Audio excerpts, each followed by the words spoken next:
Douglas Murray is still feeling the effects of his clash with Dave Smith on Joe Rogan's top-rated podcast. The response to the fiery bust-up between the author and comedian over Israel's war against Hamas has had a mixed response from commentators across the globe. But Douglas Murray happily shared a message of support from none other than President of the United States, Donald Trump.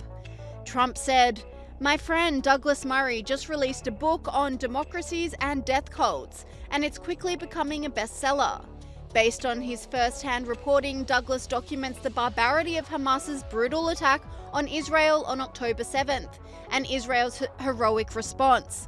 The book serves as a strong reminder of why we must always stand up for America and our great friend and ally Israel. A powerful read from a highly respected author. Get your copy today. Online commentators had mixed feelings towards the endorsement, with commentator Nicholas Fuentes saying, "Trump is promoting Douglas Murray's book just days after his failed damage control attempt on Joe Rogan. How much shilling for Israel is too much before his supporters will admit this is a problem."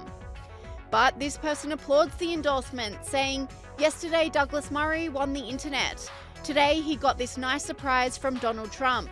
And every day he wins more and more respect and admiration, the genuine kind. A man to read and to hold." Trump's endorsement comes after Douglas Murray was in the headlines following an almighty clash with comedian Dave Smith on the Joe Rogan podcast. If you throw a lot of shit out there, there's some point at which I'm just raising questions is not a valid thing. Mm-hmm. You're not raising questions. You're not asking questions. You're telling people something. Do you think Daryl's doing that? I think there's a whole bunch of guys doing that. I think Dave is doing that, very obviously. Dave's a comedian, but he's now mainly talking about Israel. No, I don't know if I'm mainly talking about Israel. That's but all I see you I have on the internet opinions. doing. Yeah, but that's you. Well, that just, might be what you've seen, it's but just I don't you think that's... consuming But clips. that is also your shtick now, isn't it? Well, what do you mean by that's my shtick? Well, you're not a geopolitics guy in general, are you? I don't even know exactly what you're asking. I'm saying you've decided, being a comedian, you've decided now to become somebody who talks about Israel. Douglas Murray spoke exclusively to Sky News' Rita Panahi and gave his thoughts on the podcast appearance. Well, I conceded all of that in the discussion on Joe's podcast. I conceded that experts have got things wrong. Look at COVID and the lab leak. And I also said, I certainly am not shutting down debate. I'm involved in debate, so why would I be shutting it down? What I do believe, and what I think many people have completely failed to absorb, is the fact that just because the expert class has let itself down in places on occasion does not mean that lack of expertise is more desirable than expertise. And it does not mean that we should just have other ways of knowing about things that can be known about. The counterpart who Joe Rogan brought in for that debate seemed to think that, for instance, not going to a place that you're talking about was in some way a desirable thing. Whereas I, as a journalist, you as a journalist know that if we cover a story in a country, for instance, when you were covering the American election in 2020, as I was, you were in America. Why were you in America? Because you were covering the American elections.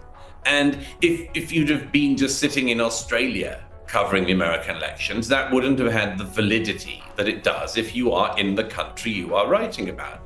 I think this is a deliberate misunderstanding by people, and let me very quickly explain why. Joe Rogan is a big MMA guy. You probably know about as much about MMA as I do. You might surprise me, Rita. But if either of us went on his podcast and decided to spend the 3 hours talking about MMA, we would be found out pretty fast as not knowing what we were talking about. And at some point, Joe would cotton on to that.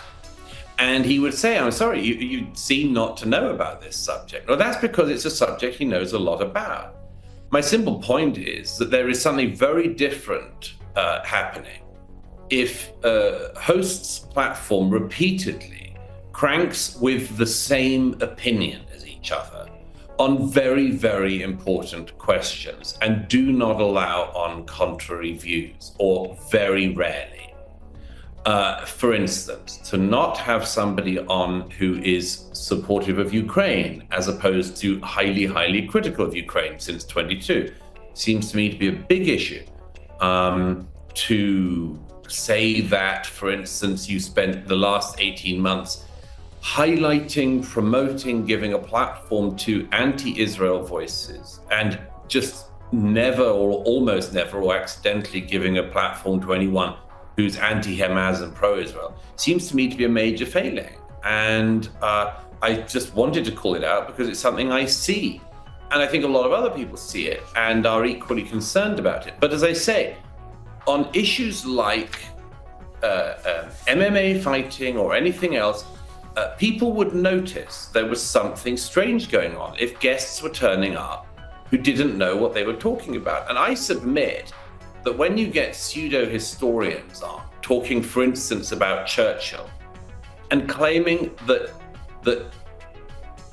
Adolf Hitler wasn't openly anti-Semitic in the 1930s, but that Winston Churchill was the cause of the Second World War, I would submit you are entering very dangerous territory if you leave such ideas out there and leave them out unchallenged. So I'm all for the debate, but what I see in certain realms of the right is not actually a debate.